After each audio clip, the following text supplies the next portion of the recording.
Welcome back, everybody, to the Manufacturing Alliance podcast. As always, I'm your host, Tony DeMakis with Alliance Specialties and Alliance Laser Sales, where we are mold makers that don't build molds. It sounds really ridiculous to say that out loud. Over and over again, it sounds ridiculous. Why do we do those things? Well, we don't build molds. You guys build the molds. And all we want to do is come alongside you and help you to repair them and finish them. We do all the things like laser welding, laser engraving, hot runner repair, preventative mold maintenance, polishing. And we also build and sell our own line of laser welding and laser engraving equipment, which you can find at most of the trade shows that we are at. We are going to be at a trade show in February, but we will not be exhibiting there. There's plenty of reasons for that. The first time we're going to be exhibiting will be at PT Expo this year, I believe. But if you are in the market for a laser welding or a laser engraving machine, we want to help you out. Everything that we have is built here in the United States in Prairie Grove, Illinois. We do it here in our facility. I have a warehouse of stuff out there. I have machines ready to go, and we'll come out and do a demo for you. But more than that, if you see this ad and you remind us of it, every machine sold that we build, every ID1 or Advantage machine or FW machine, a portion of that sale will go to the Tim Tebow Foundation to help eliminate the awful wickedness of human trafficking. So we believe that God's children are not for sale, but American-made laser welding systems are. So if that's something that you're interested in, let's have a conversation, right? People always ask, like, what's the difference between you guys and somebody else? Well, a lot of people can make machines, but a lot of times they're made in China or, Germany or Poland, anywhere else. We manufacture our stuff here in the United States. And if you are a US manufacturer, why not support the same thing that you're trying to tell other people to do, which is buy here in the US? So what's coming up in our lives? Well, I'm glad that you asked. We have in 2 weeks, MD&M West is coming up in Anaheim, California, February 3rd through the 5th. It is the biggest show in North America when it comes to medical device sales and manufacturing. So everybody's going to be there. The plastic molders, the injection molders, the manufacturers, everybody is going to be there in one location. So don't go everywhere else. Just come to MD&M West.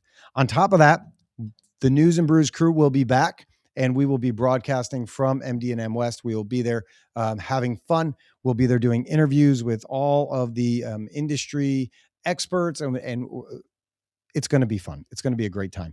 And more than that, you can get in at a discounted rate. All you have to do is put in NBT 26, News and Brews Tony 26, NBT 26, for a discount at checkout. Please go do that. This is a discount that is just for our listeners and our friends and our people. So I hope to see you there at MD&M West. And if you're there, there's even more fun stuff to do. MR Mold is having their first ever bowling event. It's bowling for the veterans. It's all the money is going to go towards our friends at iWarriors. iWarriors is an organization that was started by Kim and Tim Bartz that provides iPads to combat wounded veterans for PTSD, combating PTSD, and for communicating with their loved ones. And basically what we're doing is we're telling our veterans that they're not forgotten, that we still care about them, that we appreciate everything that they've done for us. And so you can come out and bowl. There is drinks, there's food, there's bowling, there's networking, there's all the good stuff. That is going to be Wednesday night, February 4th from 6 to 8 p.m. Just go to iwarriors.org/bowl and you can register there. You can sign up to be a sponsor to the event, or you can just sign up to bowl. It's not expensive, and there's going to be a lot of people there. It's going to be a great time. I hope to see you there. You can just click the QR code or go to that website, iwarriors.org/bowl. And last but not least, if you are a coffee drinker, go see my friends at shopfloorcoffee.com. I am not a coffee drinker. I know it sounds like I'm promoting something that I don't believe in, but it smells amazing. And everybody I know that has drank it absolutely loves it. So if you want to give your team something better than Folgers or whatever it is, go to shopfloorcoffee.com and put in the discount code ALL10 at your first purchase. and get yourself some coffee. The other good thing that they do is they make donations to local causes with the purchases that are made. So keep supporting people that are supporting people. That's the only way that we can keep growing and doing things together. Coming up on the show, we've got other people. Next week is Larry Spellman from JH Bots. Then February 4th, I will not be here. We may do a show. We'll see what that looks like, but we will be at MD&M West. I will be sitting behind the News and Brews desk, so it's going to be a little bit difficult to jump into a show. And then January 11th, Just Right from 360 MEP will be joining us. A lot of good stuff going on, and we hope to see you all there. So that's all I got in all of those regards. So now how about we get to our show? I am excited for today. It's a friend of mine that I met at MD&M West. She allows me to come out and be part of the fun on the News and Brews crew. She is a big part of what's going on there. Her name is Adreinne Zepeda, and let's bring her in. Adrienne. Hello. How are you, my friend? Doing very well. Thanks for having me. I'm glad that you said yes. I'm glad that you asked. Yeah, well, I mean, the asking part is always the easy part. I ask people for stuff all the time, and usually they say no, but you said yes, and that is exciting. It's friends supporting friends, just like you said. Yeah. And that's, I mean, I feel like that's a lot of what you bring to the table when it comes to, the trade shows and the things that you're involved in.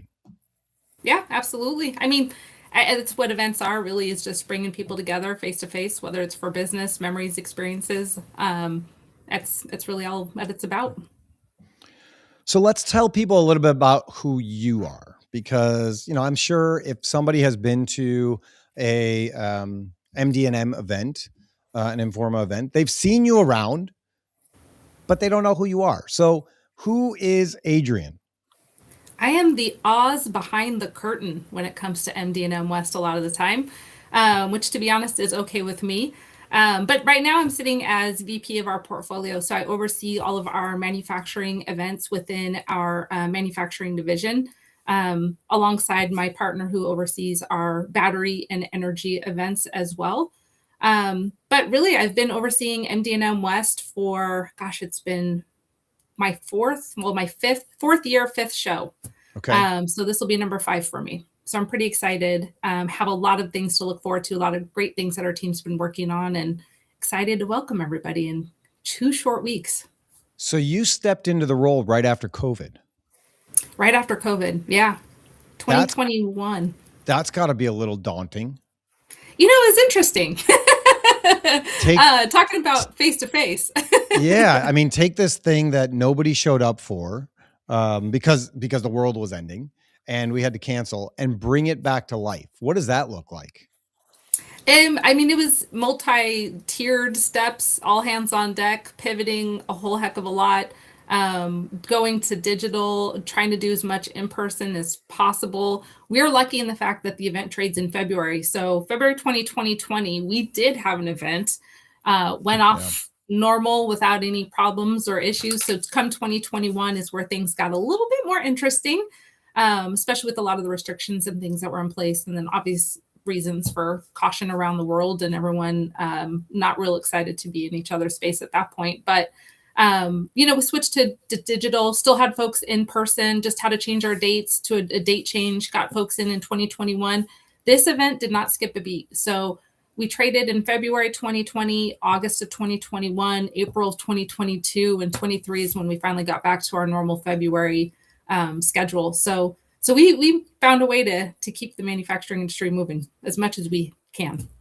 And I remember that because it was right before COVID broke that happened. Yeah. Which is, I mean, that's crazy. Events in general were crazy, I think, at that time.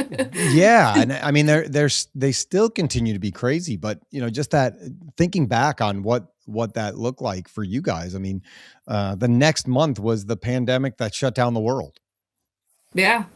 I mean, a lot of people had to change things up real quick. And I think I mean, it's just a testament to, I think, to the team and the people within the industry and what we're able to accomplish, and the fact that we had great partners that were still willing to come meet us when we were able to put out a show. We were still had the partners there to help us and still make it worth everyone's time and effort for sure. And I think going that digital aspect and still having that chance for people to connect, or still having that chance for companies to get their messaging out, and what does that look like? Because really, at the end of the day, like I said, it's about bringing people together, and it's about bringing, like you said, helping each other out. And I think that is couldn't be more true when it comes to live events. That's it's my why. I come so that way I can help people do better business. It's why I do events. I want the manufacturing industry to succeed. So kind of like you guys are plastic molders that don't make molds. I'm a manufacturing professional that doesn't manufacture anything.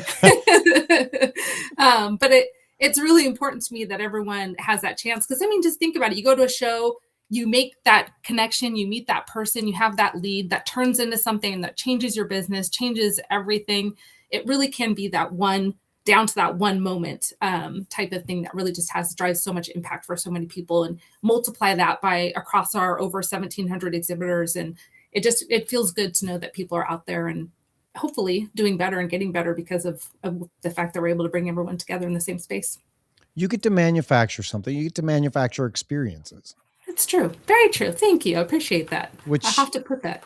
Yeah. Which, I mean, honestly, I think that's the differentiator, right? Because there's a lot of things that you can do online now, right? Like COVID proved that you can do podcasts, you can post things on YouTube, you can have a lot of experiences that kind of simulate a trade show, right?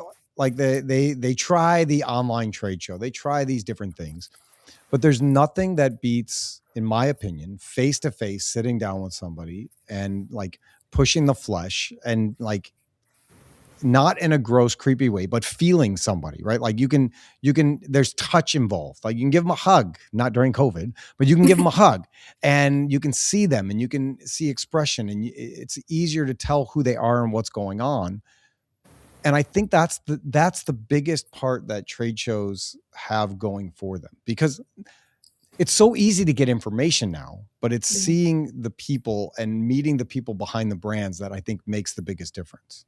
Absolutely. I mean, anyone can go on the internet and do a search on product or something. I don't know about, and this is an off example, but I'm very tactile. So I don't like to buy things online because I like to touch, feel, see what's the weight of it, what's the texture of it, where does that come into play? I think it's similar. You can only get so much out of specs written out online, right? But how does it pressure test? How does this work? What's a case study? What's a scenario where this product has done something similar to what I'm looking for? And I feel like that's a conversation. That's not something that you dump onto a website under 50 paragraphs of details around a product. I think there's just only so far you can get. You can window shop. Yes. Internet is window shopping, but yes, you want to come to the event, you want to talk about it, you want to even touch the product, not even just that familiar, that relationship piece, but even the product, touch the product, see it demoed, see it in real life, tinker with it, hold it, what's the weight, all of that kind of stuff. I think it makes just such a difference. Yeah. My co-host, Lisa Block, for News and Brews, is watching with us, and she says it's engineered experiences, and she's absolutely right. That's amazing. I love that. That's what we're striving for, right? Is those kinds of experiences and allowing people to connect in different ways. And the other part of it is like you can write whatever you want on your website, right? You can hire the greatest marketing agent, and they can finagle their words and put them all together and write up this nice, beautiful thing. But is it real? And when you are face to face with somebody, you get the real. Absolutely. And I mean, how many engineers out there love marketing fluff? Like want to hear all the fluffy, fancy words and don't want to get straight to the point and hear what the specs are, all those other fun things are. I mean, it's just, you can only get so far. Yeah. And it's pages and pages and pages of stuff to see if it's the right business for you to work with. Yeah.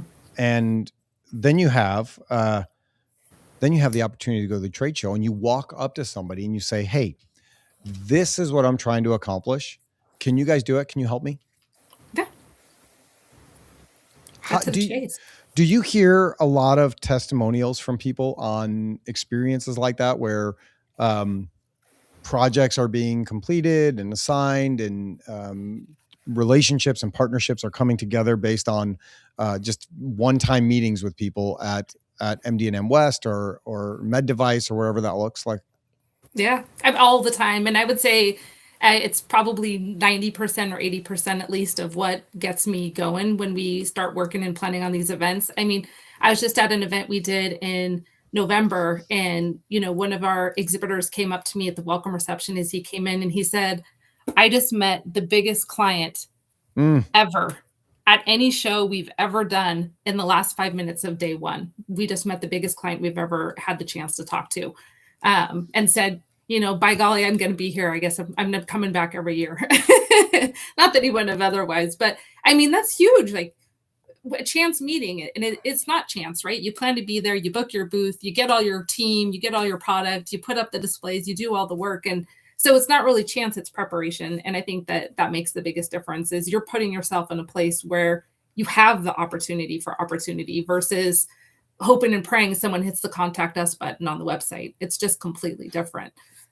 So it's just a different experience, not to overuse the word.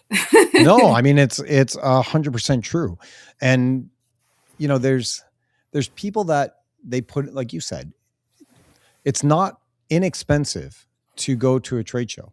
It's not inexpensive to get a booth and set up all your stuff and your goods and your wares and your information and all the stuff. You have a commitment to the time, the resources, the lodging, the food, all of it has a cost associated with it, and it's not cheap. Yeah. And what makes me crazy is when I go to a trade show and I see people sitting in their booth behind a desk, and they're like, it's pure insanity. Like, what are you doing? You spent all this money. Get off your phone and like get in the aisles and engage with people and walk and be intentional with people, right? Like this is your opportunity to make eye contact with people and actually talk to people and like kind of get in their space a little bit, right? Like it's almost like you can force them to go to your website. You see somebody coming and you have the chance to say, hey, how are you today? What are you looking for at the show? Yeah. Is there anything that I can help you with? Well, no, you don't have anything that I'm looking for. Okay, well, maybe I have a friend. What are you looking for? How can I help you? What does that look like? It's not all about me. It's about you in that moment. How can I help you find what you are looking for? Yep, absolutely.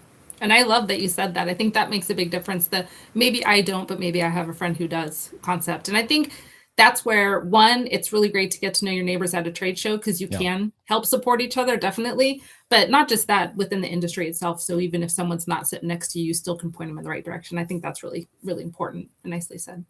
It's a big part of networking, right? I mean, MD&M West, you guys do a good job of having events throughout the week for people to do things, right? Like there's the welcome event.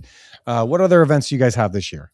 Oh my gosh, it's so hard to list all of them, but we have about 4 on the floor education theaters. We have 2 conference programs, well, 3 technically conference programs.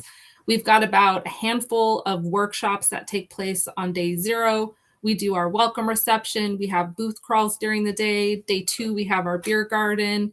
We have our Cali Connection Zone where you can have meetings, and we have our second News and Brews desk. This year we're branching out. We'll have 2 locations. That's right. I mean, we've got News and Brews, so can't forget that one, but save the best for last a little bit on that. But we have a lot going on, and it's hard to communicate it all. But again, it's all about that experience and having something for everybody. Maybe you're not into education, but those that do, we have free opportunities. We have paid opportunities. Maybe you're an introvert, don't like the forced networking. So we've done a couple micro receptions this year where you can go meet up with like-minded folks and just have a drink and have a conversation. But at least you know who's in the room, can feel a little bit more comfortable around topic starters or things like that.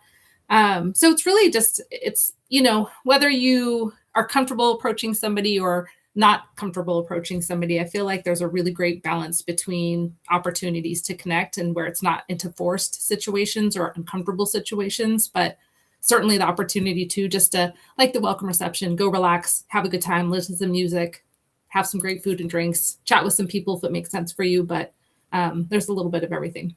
Yeah. And I would have here's my challenge to you. If you are going to MD&M West or really any trade show this year, ask yourself two questions. What are you doing and why are you there? Just go in with those two things. What are you doing and why are you there? If your intention and your goal is to meet people, then meet people. You can't just wait for them to come to you and then afterwards somebody goes, "How was the show?" And you go, "Well, I didn't meet that many people." There's thousands of people that are walking through the trade show. And lunchtime is typically food trucks outside, right? So there's thousands of people waiting for lunch. It's really not hard to just go like, "Hey, how are you? What are you going to get for lunch?" And make a connection, whether or not, like we said, they're going to be able to help you. Maybe you can help them, or maybe they can help you through two or three two or three different parties. Like on LinkedIn, it's like, what's my connection? One, two, or three, right? Like how many people removed am I? And it's amazing how many people are two times removed, which means that you have one connection in common that somebody else can benefit from. Huge. I mean, so I have something I call domino thoughts. It's a Okay. thought that leads to another, leads to another, leads to another, and my destination is often far from where I began. Yes. It's a similar concept, right? I call that You meet one. ADD. Yeah, I like domino thoughts. We have different definitions. But it's the same when you meet somebody. You have an opportunity to connect with someone, and all of a sudden 10 people down the road, there's a connection, or even someone you have in common, or just like that eureka moment of, oh my gosh, that would be so great to make that introduction, or whatever that case may be. But you don't find that eighth or 10th person down the line, or even the third or fourth, if you don't start with the first one. So it's a really good point. Even just saying, hey, what do you do? I think everyone is there professionally. It's not a bad question if that's where you need to start too. Right. And if you don't want to be bothered, then you shouldn't be at a trade show. I mean, that's really what it like. If you're one of those people, you're like, I'm just here, I don't want to talk to anybody, then you should have stayed home. It's really what you showed up for, is to, if you go to a barbecue and you eat beforehand and you don't want any food, you're an idiot. Like you're going to a place to meet people. So go meet people and talk about what you do and who you are. And don't be ashamed or afraid to just walk up to somebody and do that. And if you are, make this the year that you break out of your comfort zone a little bit. I will say there's no better place to introduce yourself because every single person there will know what you do, will get what you do, and will understand what you do.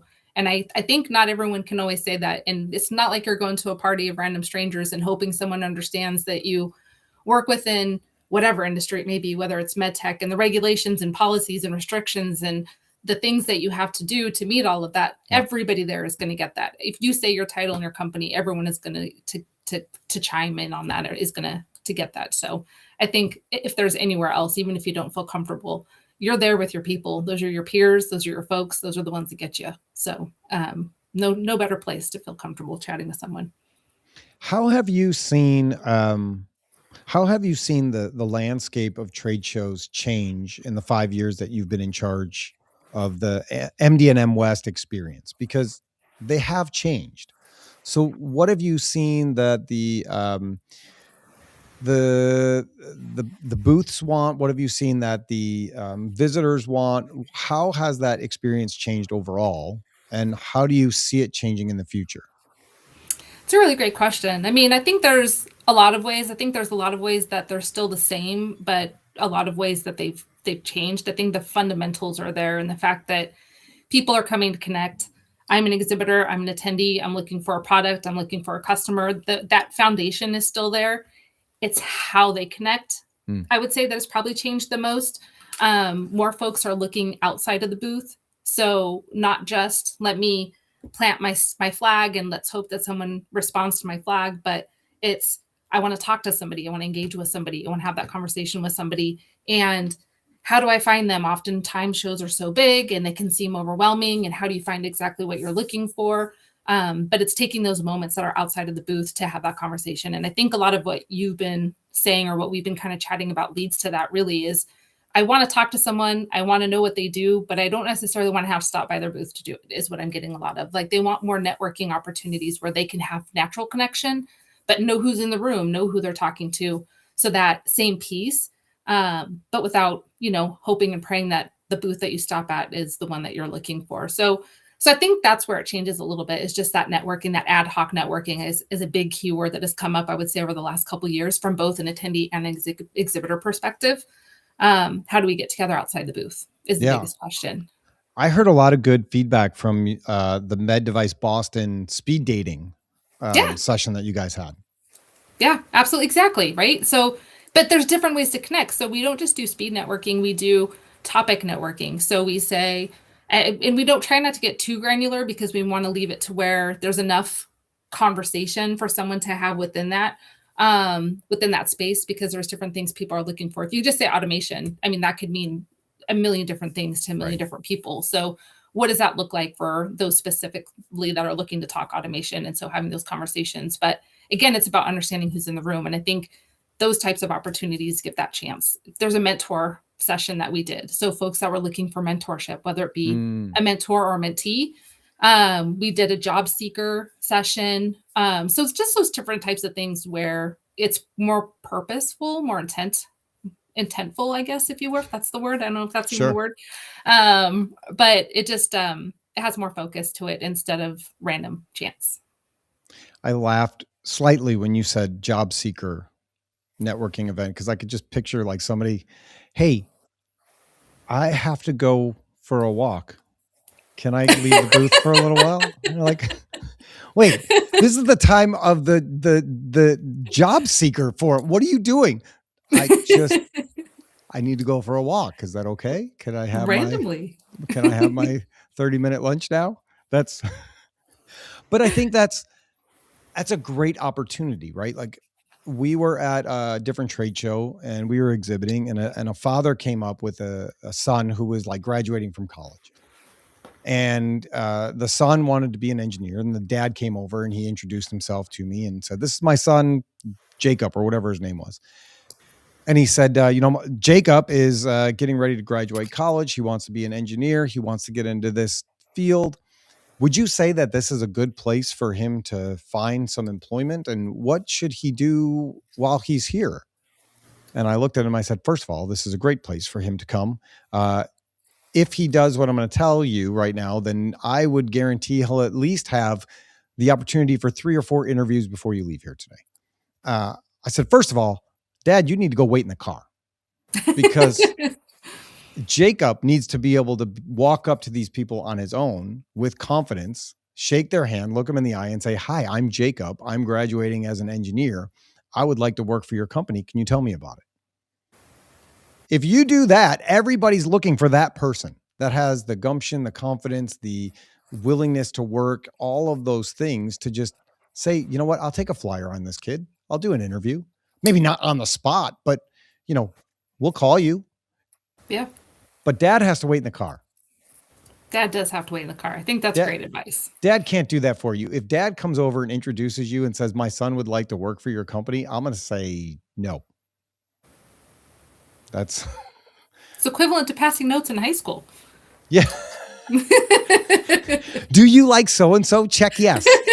Circle yes or no. Yeah, exactly. That's ridiculous. No. But there are plenty of opportunities for networking. There's so much that you can do. There's so much that you can do at all of the shows. And it's just a matter of putting yourself out there and taking those risks and doing those things so that you have the opportunities that you're there for. One of those that you guys are highlighting this year is education. What's happening in the education sphere of MD&M West? Yeah, so we have our MedTech conference. We host that every year. It's huge. I can't even tell you how many tracks we have. I want to say 7 to 9, and don't quote me on that, but happy to share over a link if someone's interested. But we have a huge conference for MedTech. Something new that we added this year is we are doing a sustainable manufacturing conference. So some of you may know we did launch Sustainable Manufacturing Expo last year. We have brought it in-house within MD&M this year, and we're hosting that as a conference program. So very excited about that. We have some really great speakers lined up for that and some great tracks around responsible manufacturing. So very excited our first run at it from our perspective, from the MD&M perspective in any case. And then we also have our mini tech. So we partner with SPE. We do a mini tech conference with them around the plastics engineers folks. And we have a 2-day program that we run with them. So from a paid perspective, those are our 3 major conference programs. And then, like I mentioned earlier, we do have on what we call day 0. So that's before the show even starts. So February 2nd, we do a bunch of workshops. So we have sterilization workshops, we have cybersecurity, we have smart manufacturing. We have a lot of really great folks that come out and help support those for us and help lead those. And then something that new that we're adding this year within the conference program is our leadership summit. So a lot of the times, kind of speaking back to you, right? Like the folks that are looking for jobs or looking for opportunities or just looking for that, how do I get to that next level in my career? We get a lot of mid-career folks, and I feel like you get a lot of education when you're, entry-level career. There's a lot of opportunities. Hey, come get into the career, come meet folks. Hey, you're a C-suite or an executive. Hey, we want you to come do this leadership summit. Come do this big professional event kind of program. But then when you get to that mid-level, that's kind of where you're left to either stay or sink or swim, I guess, kind of concept, or you just kind of get stuck where you're at. So the idea with the leadership summit is how do we help people kind of get that step up if that's what they're looking for too. So a little bit of entry level in terms of job seeker opportunity, but mostly really around that next step, whatever that looks like for people in the workforce. Which is great because I'm sure you've heard that feedback, which means you're listening to your customer and you're trying to make it a better experience for everybody that's coming out and attending. Yeah, always. I would say I'm 100% driven on customer feedback. So we have exhibitors that we talk to, attendees that we talk to, but this event isn't for me as much as I love this event. As much as I love every event that I do, I don't put these on for myself. I put them on really and truly to support the industry and the folks that need it. So whether it's, like I said, from that perspective, whichever perspective it is. So anything that I do is 100% with the intention of how is this going to help someone else? How is this going to affect or add value for someone else? So definitely feedback driven. Which is great because that means, and you're walking around the show. You're not like sitting in an ivory tower somewhere. You're walking the show. You're seeing what's going on. You're experiencing it. And so if you're at MD&M West and you see Adrienne, stop her and tell her that it's an amazing show, or tell her it's not. You don't have to lie to her. But because you can't grow unless you're hearing truth. Yeah, very true. Plus, I mean, if you just want to say hi, stop and say hi too. That's always good too. But yes, always open to feedback. I don't have fragile skin, although I prefer you don't yell at me, but I'm always willing to take whatever feedback there is, good or bad. You grow from it either way. Yeah. And I think the only way that you can do that is just honest communication, right? I mean, you and I have had that a number of times, and it's great. Like, there's nothing benefited from like holding your feelings to yourself and saying, they just don't understand me. Like, ask the questions, be curious, engage with people and see what that looks like. You may learn something. You may find out why. Like, the why is so important. It's not just always the answer. It's the why that matters. My favorite question. Yeah. Yeah. What is it? So you came from the auto industry before, right? Gosh, I've had a multitude of industries, but yeah, okay. I have been in the automotive industry, supported it for a long time as a fan, as a professional. What is it about manufacturing that's different? Oh gosh, how many ways? How long are we chatting? I mean, we could cut it off whenever you want. I mean, I feel like most people in the industry know this more than me, so I'm not going to pretend to be an expert. But I think I've seen a lot of change is especially within like the digitalization of manufacturing and going from your legacy equipment to more of a connected warehouse and a connected plant, and how your operations change within that, whether it be from an efficiency standpoint, whether it be from, a predictive or preventative maintenance type situation, or you're getting into your responsible manufacturing side of things, whatever your reasons on that. So I would say that's all there, but I say there's still a long road before that's 100% turned over. I think we've made major strides. I mean, I've been in the manufacturing industry now for over 10 years. And where even in the last 10 years, it's amazing to me to see the growth. I mean, there wasn't a lot of adoption with IoT when it first started coming out, and everyone started having all the acronyms and all the different things that people were working towards. And there was some skepticism, and it's a big investment to turn over from legacy equipment and get away from that and get into the to the new processes on things. So definitely takes courage, and I understand that from lots of different perspectives and conversations that I've had with folks out there. But I would say that's probably the biggest difference. And then I would say too, I mean, just from a worker standpoint, kind of what we were talking about, a lot of people have this idea that manufacturing is dirty, long labor, hard labor, grunt work. And so oftentimes it's not the case. And I would say that's definitely changed in terms of you're in a clean room, you're sitting next to a robot, you're working on a computer, it's more software oriented or analytics and things like that, and data points that you didn't have access to before. That's just easily accessible and at your fingertips now. So, I mean, I think there's a lot of ways. Those are just a couple quick ones. I feel like there's so many people that don't even understand that things get manufactured.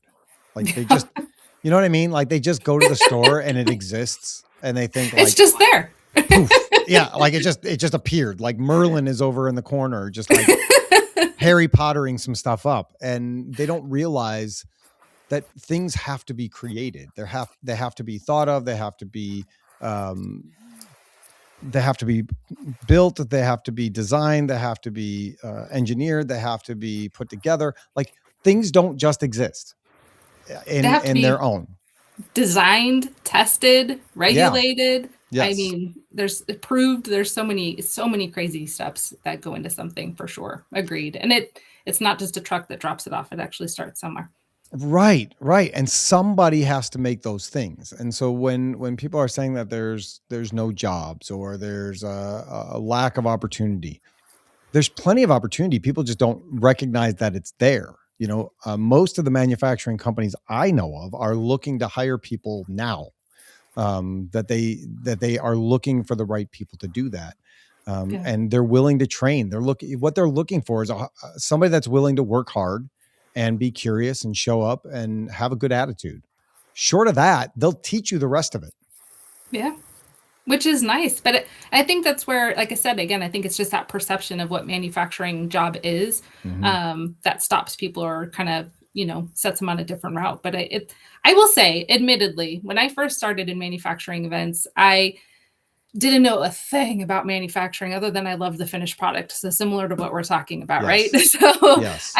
I can see it, but then I got into the industry. I'm the type of person, you put something in front of me, I'm going to jump in. And so I did, and just got into it and started looking at what does manufacturing mean? What is this industry? What does it need? What are the support? What are the challenges? All of that good stuff. And I fell in love with manufacturing. I actually went away from manufacturing for just about a year and a half, almost 2 years, and realized that I missed it horribly. And I missed the people in it, most importantly. Because I just really met some really great folks through partnerships or through association groups or people that I worked with or customers, whatever that may be. But it's just different and different in the best way. So I get it from my own perspective. I mean, from an events perspective, manufacturing was a big question mark, black hole for me. But once you get into it, it's a lot more exciting, a little bit sexy, and a lot more enjoyable than most people think it is. Yeah. And it is a different breed of people. And I mean that in the best possible way, right? Like it's very rare that you find somebody who's just a total jackass in manufacturing. They're there. I mean, they're there. I'm not saying there are none. They are there, but they're few and far between. They are. And that's the best part. They're far and few between. Because like you said, they work hard, they care. I've yet to meet someone in manufacturing who wasn't passionate about what they did. And I think that too makes a big difference. And maybe I've just been lucky with the people that I've met, but I would say that they truly care. And I think that's where you find impact in those moments. Yeah. So we talked about some things that are new this year, but let's go back to what's old this year. We're News and Brews is back.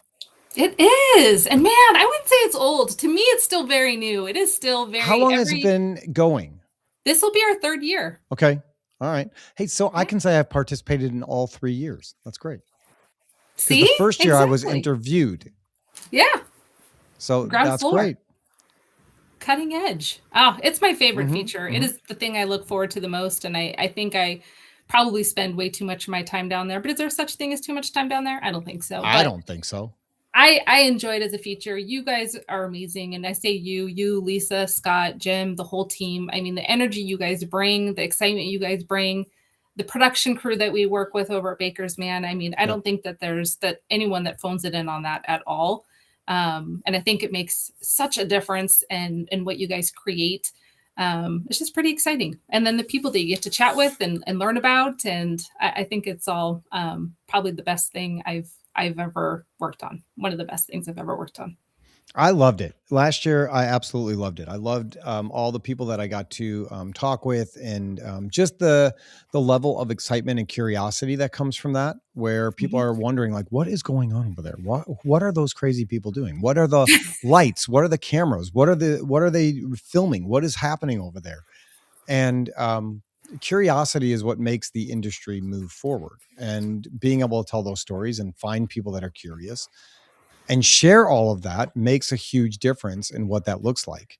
And so for us as a News and Brews team, like just watching people come over and find places to sit and listen to the conversations that are happening and be engaged was amazing. And then afterwards, being able to talk with the people that sat and listen to the conversation was Yeah. also amazing.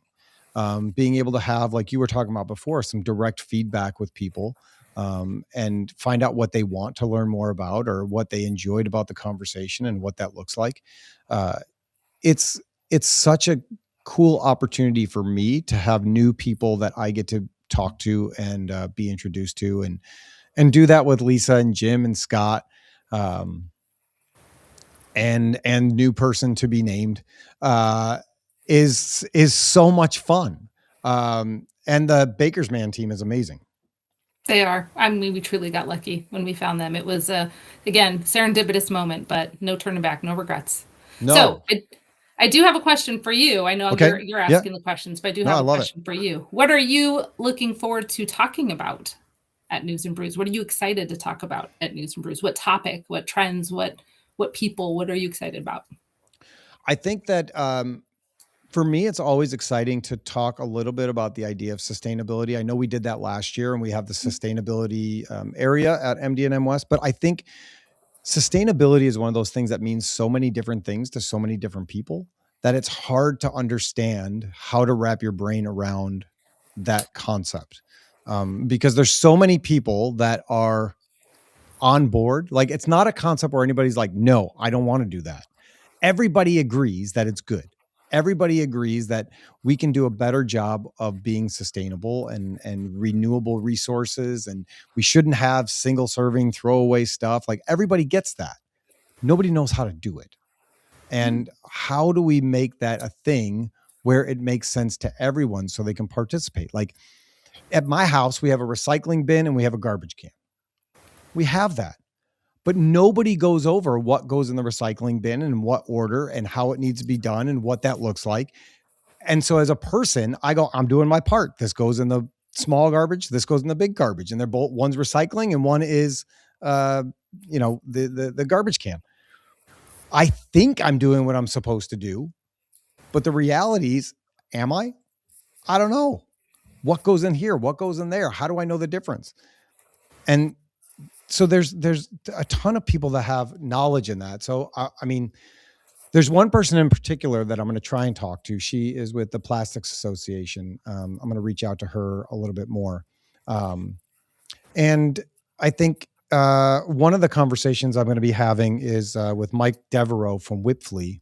And I think talking about R&D tax credits, which has been a huge thing this last year with the administration making changes. And if you're looking for some reason to invest in manufacturing and doing something new, man, the R&D tax credits are back and they're great. And you can save your company some money and invest in people and invest in resources and invest in technology and be able to do all those things, and grow your business and the industry all at the same time. So there's, and, and honestly, the people that I don't even know about yet, because we haven't seen the full list of guests. And some of the best conversations I had last year were people that I never even met before. And it was amazing. Yeah, I love that. That's awesome. Yeah. It's a good time. I hope that more and more people come down there. Lisa says she is most excited about AI and robotics, which doesn't surprise me with Lisa. I mean, they're both very hot topics, and again, I feel like that's a little where the sexy comes into play on that part. But both a lot of fun, and I think both. Again, how much time do we have? Right, right. You can go Yeah. on and on about like, and I think that's the great thing with this show is that it's not just a molding show. It's not just a mold making show. It's not just a robotics show. It's not just an AI show. It's not just a packaging show. It's everything that you need in a medical manufacturing show in one building, in one location with the right people and the right education and the right experiences. And so there's no reason not to go if you fall in that space. I mean, definitely. And I would actually challenge. We're not just a medical device manufacturing show, although that is what we do best. So your statement is we are the largest medical device, and it's true. But we also support aerospace. We also support automotive, consumer electronics, food and beverage. A lot of the critical, what I call critical industries, Yep. especially those that are highly regulated. We have something for everyone in that regard. So I would agree. So if you were just listening to me ramble on and you thought, well, I don't have to go because I'm in aerospace, too bad. Now you have to show up. I was wrong. No excuse. You weren't wrong. You just didn't have the full story. Yeah. Now you have no excuse. It's yeah, you should just show up. Because listen, you could sit in your office like you do every other day, and that's boring. Or you can come out and meet people and go to the beer garden and the happy hours that are going around and enjoy meeting people and growing the industry and making a difference instead of just sitting in your boring old desk that you're going to do every other day. Yeah. I mean, you never know. Drop in on a session. There's free opportunities on the floor. Learn something new or get challenged maybe a little bit. Wake up your mind outside of the doldrums of the day. I think it just makes different perspective. Yeah. One of the things that you mentioned, so I sent you a little questionnaire, and one of the things that you mentioned, and you said that you loved when I mentioned it, is the why. Why does it all matter? For you, why does it all matter? I mean, not to be repetitive, but I like I said, I have fallen in love with manufacturing. I do these events not for myself, but for the industry that we support and the people that are in it. And I think it matters to me what's being done. I think it matters to me who's doing it. And I kind of to your point, I think it matters how it's being done. Mm. I know that there's challenges. There always will be, right? I don't think there's ever a time we're just going to be sitting back on our laurels going, oh, everything's great. It's gravy. Everything's good. Nothing to worry about. But, how can we get that piece of information, that piece of insight? How can we help you make that connection to where that challenge maybe becomes a little bit smaller or goes away completely, or you have a new project or a new idea? I know what has always mattered to me when I go to events or when I meet with folks is the inspiration I get. So even if I go and I just meet with old friends, or I maybe make only a few contacts, or I sit in on a session and it's a session I already know something about, but there's that tiny tidbit that reminds me of something I forgot about, or something that just sparks a whole new idea altogether, or teaches me something new. I always leave events excited. I got a pad and pen. I'm scribbling notes. I come back excited. I've got new projects I'm now excited about or working on. It just reinvigorates how I approach my work, and hope that we can do that a little bit for some of the folks that join us. I love that. I have an idea for next year. It's too late for this year, but I have an idea for next year. Can I share it with you now? All right. Please. So at NPE, the last NPE, I don't mean to cross, breeds here. You guys are all friends. You guys are all friends. I know. Yeah, I know. we're friendly. I know. You're all friends. At NPE, the last NPE, we did an event with an organization called US Hunger. And what they did is they came out. They're a lot like Feed My Starving Children. Where they package meals for people, right? And what they do is they come out to your facility and they take over a conference room or whatever that looks like, and they set up the tables just like Feed My Starving Children. And people come in and they package meals, and those meals can be used to give to people in the local surrounding areas. And I think at NPE we did about 30,000 meals in like 5 hours. Or like 3 hours maybe. And it was amazing. So I'm just throwing that out there for next year. This year, it's too late. I should have talked to you about it way earlier in the year. But the conversations I had with people during that and after that it was their favorite networking thing that they ever did, because they didn't even realize that they were networking, and they Yeah. were making a difference for people in the community in a big way, and they loved it, and it was a huge success. So I'm just throwing that out there, and I will help any way I can with that. That is something that you have my 100% effort on. I love it. No, I think it's awesome. I will say Anaheim is an area that we've missed that opportunity, and we have room for it for sure. But most of the time, other events, our entire staff will spend a night wherever town we're in, and we go out and we serve and we do food prep for those in the community that need it. So something I am super familiar with, but I love the idea of making it actually part of the event and having it not just be inside of our staff, but in opening it up to the industry. And I will say, Warriors, like, where are you at? Let's do something together. Let's do a program next year. Let's do something fun at the end of the event. It doesn't have to be separate. We want to be involved in that and be part of it. So yeah, I love it. Great ideas. Well, if you're bored Wednesday night, we're bowling. So I would love to, but I'm going to be at the beer garden. So I have plans already, but I get it. I will. I think I'm going to be at both. I'm going to go to the beer garden. I will be at the Plastics Association kickoff speech thing that Whitney's doing, and then we will be bowling with our friends at MR Mold. So it'll be good. Lisa says that she's going to come bowling. That's amazing. Oh, I love it. And also, hi, Lisa. Yeah. It's going to be a really good time. I'm excited about all of it. It's one of my favorite shows to go to. I've been coming out to it, I think, since before the COVID break. Just walking the show and seeing the changes in it and watching it expand and continue to build out. It's my opportunity to go see our customers on the West Coast and spend time with them and see what they have going on and what that looks like, and just be able to, like, cause an email is fine, but face-to-face is so much better. Always better. Forever better. All right. You want to play 5 questions? Ooh, yes, please. This is fun. All right, here we go. We're going to kick off some music here. Now I got to find my music again. I always get this one wrong. Hold on. Let's see. Oh, there you go. How's that? Is that too loud? Can you hear me okay? I can hear you okay. All right. So first question we have. If you could make one rule that everyone had to follow, what would that rule be? That everybody has to attend MD&M West. Oh, that's a good rule. Everybody has to come out together and everybody has to attend MD&M West. If you don't, we're not going to assign the punishment because it could be too harsh. That would be mean. But what are you even doing if you're not there? That's right. You're just wasting your time. You should be there. You have no excuse. That's right. All right. Number 2. Okay. What is the one thing that you're superstitious about? And it doesn't have to be like a superstitious, like I don't go underneath ladders. Like for me, I always have to put my right shoe on first and then my left shoe. If I grab my left shoe, I feel like something is slightly off.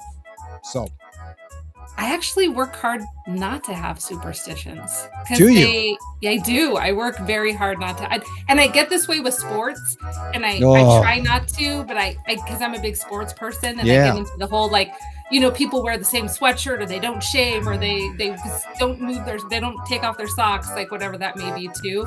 So I work actually really hard at not having superstitions, because otherwise I could get crazy. I personally could get crazy with it. So I agree with you. This Bears run was not good for me. I'm not gonna lie. This was really bad.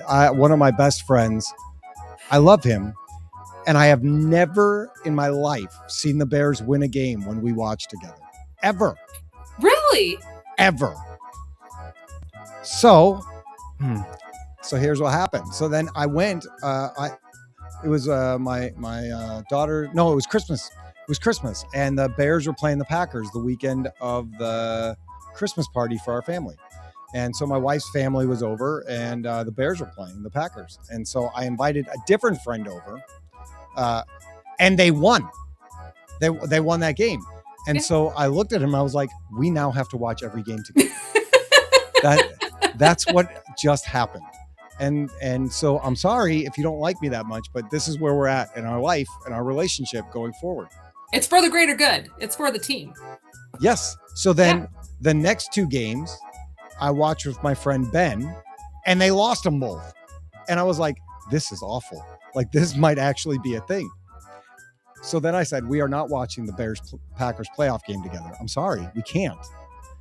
It's for the good of Chicago. Everyone's relying on you. And so I went back to my other friend's house, and they won. And so, like, I have one friend that I can't watch a game with, and I have one friend that I have to watch a game with. Well, this last game, the city of Chicago apparently can blame me because my friend Ben is in our small group, our church small group, our community group, and we meet on Sundays. And so we met, and then we watched the game.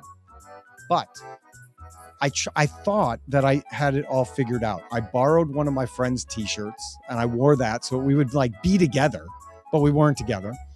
And I made him a picture frame of me with like a high five, and like so it was like we could be together even though we weren't going to be together. And it almost worked to the point of overtime, and they lost. So, but it's kind of like that internet versus in person. You had your internet friend, but you didn't have the real deal. You need the real deal. And it wasn't as good, and it didn't work.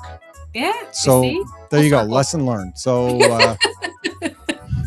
for all the Bears fans and the people in the city of Chicago, I apologize for my part in the Bears losing, and I will be better next year. I've already told my friend that and his wife that I'm sorry that we have to watch every game together for the rest of the year. Well, the good news is I think the team will also be better next year. So you got a little plus on your side there. I hope so. So question number 3. If you swapped genders for one day, how would you spend your time? Ooh, good question. I don't know. I'm kind of a tomboy, so I don't know how much I would really do different. I mean, I mentioned to you before, I used to street race. I used to play in the mud. My dad, God love him, I'd come home head to toe covered in mud. My favorite gift for Christmas was a remote control car. I collected baseball cards. I mean, I'm very much, I also played with Barbies though too. So, you got to have both sides. There's some balance in there. Yeah. So I don't know. I kind of love guy things already. I love sports. I love car racing. I don't know what else to do outside of that. Well, slap each other on the back. I don't know. Yeah, I was going to say, if that were to happen today, you could go write your name in the snow. That's basically all you're missing.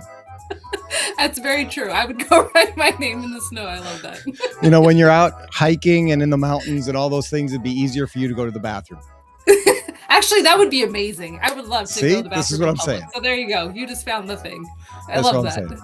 Yeah. I have a story that I could share about that, but I'm not going to because, my wife and daughter. In a couple weeks. Yes, I'll tell you then. I will definitely tell you then. All right, question number 4. As an animal lover, if animals could talk, what would be the rudest and why? Ooh, gosh, that's a good question.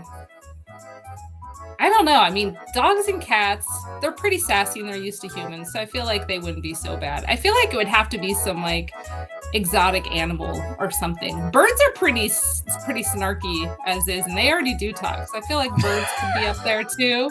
Oh, like a parrot, like just a wise ass parrot. Right? You suck. And it's on repeat, right? It's never just one time. So it makes it even worse. That's right. Most people either say cats or geese has been a very popular answer. I will say effing geese is a popular sentiment around here, especially with how many are in droves and how slow they are to walk across the street. You can't do anything about it because they're protected. And they just don't care. They don't. 0 Fs. They have no cares in the world. No, they're like a honey badger. They don't care at all. They are on their own timeline and they do what they want to do. And if you get in their space, they hiss at you and they'll bite you. Yeah. It's like they think they're a dinosaur, but they're really just a stupid bird. And so true. That's a good one. All right, last question.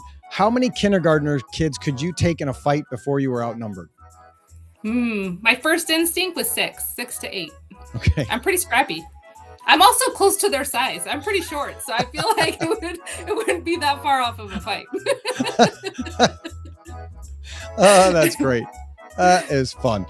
Well, that is 5 questions, and I loved it. it's always a ridiculous amount of fun. So thank you for participating with that. I appreciate it. Anytime. That was a good Well, let's time. shut those off because we already answered it. All right, so we are going to be seeing each other in a couple weeks. What are you? What should people do as they're getting ready and preparing to come out to MD&M West? What are steps that they can take so that they can maximize their experience from the minute they get there to the minute they leave? Download the app. Numero uno, always number one. We don't do printed guides. So I would say download the app, not just because you can find the exhibitors, you can find the products, you can find the services you're looking for, you can save them to your profile once you make an account. You can reach out to exhibitors and make appointments or meeting times. So that way you're having effective use of your time. Because I can't tell you how many times I hear the show is huge. I didn't get to do nearly as much as I wanted to do. I didn't get to accomplish all the things that I wanted to. There was just so much going on in the best way. But it's a lot. And especially if you have one day, if you only have 2 days, there's a lot going on. And so especially engineers put the plan together. It's worth it, even if it's on the plane or on the road, hopefully with you not driving. But get that app, I would say, is numero uno. Start planning stuff, start saving stuff, start putting together at least a rough outline. You got to save moments for serendipity, but I would say at least put together some rough moments. Number 2, shoes. If you're there for more than one day, bring 2 pairs of shoes, 1 pair of shoes each day you're there. That's my rule of thumb. And that's my probably best advice I've ever received or ever will give. That one for sure. And then whatever contact information you have, whether that's a business card, a QR code, having your LinkedIn profile ready to go so you can have that opportunity to connect with other folks and make it long-term, make it last a little bit beyond the conversation. I would say those are my big 3 things. No, I love that. And, I'm going to jump onto your shoes bandwagon and say, like, the days of having to wear fancy shoes all day are over. Nobody cares. Nobody cares about your shoes. Nobody. No one's looking down. And if they're, it's at their phone. They're not seeing your shoes. So it's all right. And then you just go, hey, eyes up here, buddy. Eyes up here. Okay. There's nothing to see down there. Eyes up here. Focus up here. But, go get some comfortable shoes. Get some good, some Brooks or some, shoes with some good support in them that you're going to enjoy walking around in there, because it's basically an athletic day. Like, you wouldn't go on a 5-mile hike in your fancy dress shoes or heels. You wouldn't. It's a bad idea. It's a short hike if you are. And if you did, you'd be really, really bitchy and angry afterwards, because your feet would hurt and you wouldn't want to do anything afterwards. And there's plenty of opportunities to hang out with people afterwards. And at night, you don't need a sore back. You don't need sore feet. Wear comfortable shoes. It's simple. It's that easy. I mean, it's like soldiers, right? Clean socks, wet, dry feet, like that whole bit. It starts with your feet. And you don't want to be the rudest animal out there. So yes, comfortable shoes. Well, and listen, you make it fun, right? Whatever brand color you have as a company, go find shoes that match that brand. So you're on brand. So there's a purpose behind what you're doing. When you see me, I will be wearing red shoes, because Alliance is all about being red. And so, I will have red shoes on. That's just the thing. I love it. Yeah, that's awesome. They will be comfortable red shoes. And I would encourage everybody to do the same. Do not be angry standing in shoes that you don't like. Yeah, be comfortable. Have a good time. Stick around. And I don't care what anybody says. There are no shoes, there are no dress shoes that are as comfortable as a good pair of walking shoes or running shoes. It's very true. They try. They don't exist. Yeah, they lie. They don't exist. They lie. Like, here you go, right? On a website, you can read that these shoes are just as comfortable as gym shoes. That's fine. But if you actually tried them on at the trade show, you'd be like, no. Wouldn't play basketball in these shoes. That's not going to happen. No. Because the reality is, I mean, how many miles a day are you walking at that show? Oh, I alone do about 20 to 30,000 steps. I can decide how many miles that translates down to, but that's per day. Yeah, it's a lot. Yeah, and you have to look at it that way, right? You have to be prepared for the event. Bring some snacks, right? Bring some granola bars. Bring some yummies. Bring some snacks that you're going to eat. Bring some water. Drink water. Don't get dehydrated at a trade show. because there's also plenty of opportunity for alcohol at a trade show. So, you're going to have a little bit of both. So prepare yourself with that. Lisa says she's going to wear her Adidas with her suit. I love it. I I love love it. it. Yeah. So do those things. Support it. Anything else that you want people to know before we go? God, I mean, I could talk all day about our show. Come to News and Brews. We're in Hall E. It's a lot of fun. Come meet Tony. Come meet Lisa. Come meet Scott, Jen, the whole crew. But come to the show. I mean, just stop by if you got a day, if you got a couple hours. Just come stop by, come see what we're about, and hopefully that you leave something with some purpose or value out of it as well. Yeah, I think it'll be great. Hey, one of the things that we do that's a little bit different on the show is we always end every show with a prayer, because I think that's really, really important. It's something that we can all use. And yeah. Are there any things that you have prayer requests for coming up? Oh, gosh. Yes. But I will defer to you on this one, actually. Well, I mean, if you have a request, if there's something that you need prayer for, I'm all ears. I mean, I can't. World. I'll just Yeah, say that. well, there's that. Yeah, our world needs a lot of help. That's a fact. But that's also not a surprise. So, all right, I'll pray for us, and then we can get out of here. Sounds good. All right. Heavenly Father, thank you for today. Thank you for this opportunity. Thank you for my friend Adrienne and her passion for what she does, and for the community, and for wanting to give back to other people and make them have an experience that's worth having. Thank you for making us and creating us and showing us what it looks like to be a good, thoughtful, intentional creator, so that when we look around at the world and we see things that are manufactured, we know that it's not an accident, but we are also intentionally and purposely made in your image. Thank you for everything that you give us and that you bring us. We just ask that you would watch over this world and help us to understand it, and remember that even though the world is broken, you're not. And we can find our faith and trust and hope in you and you alone. And it's in Jesus' name we pray. Amen. Amen. Adrienne, thank you for, first, thank you for being my friend. Second of all, thank you for coming on the show. And third, thank you for everything that you do at the trade show and for making it a great experience. I've never seen you at the show not happy and joyful. So it goes a long way, and I appreciate everything that you bring to what you do and the experience and my life. So thank you. I would say likewise. Thanks for being my friend. Thanks for the chance to getting to know you and to work with you, and to have you again with us on site. I'm very excited about it, and I'm mostly thrilled to see the passion and excitement you bring to the event and to the industry and everyone you get to meet. It's always a little bit of moment of joy to see how you interact with folks, and so appreciate all that you do too. So thank you. But thanks for having me on today. Of course, it was a blast. Love to do it again sometime. Always a good time. All right, see you in a couple weeks. All right, thank you, Tony. All right, bye. Well, that's Adrienne. I love Adrienne. She is she's fantastic for the industry, for the trade shows, for everything that she does.